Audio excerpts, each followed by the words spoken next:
The drought in the Cape to putting out fires in broadcasting.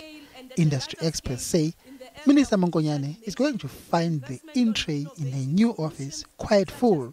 I think that there are a number of technical challenges that face our new minister as we move forward. The first is that there's a broadcast environment that is moving from an analogue to a digital environment.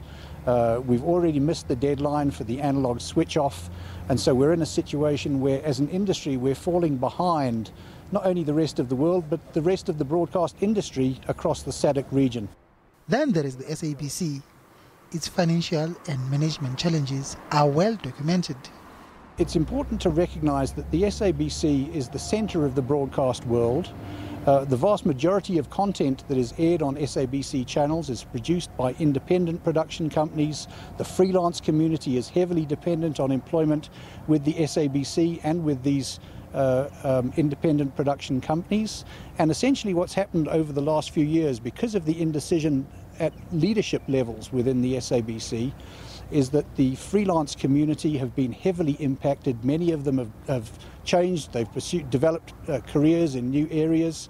Many of the independent production companies have actually gone out of business. The corporate governance within the SABC, that is something that needs to be attended to quite quickly, purely because it then flows into the balance sheet of the SABC and its general health, which should be stewarded by a reasonably good and able board.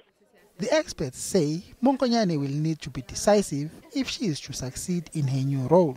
On the pay television area, we have encryption, and by definition, the encryption and the enforcement thereof should be done by impasse, and therefore, by extension, the ministry needs to actually have a very strong and beefed up impasse.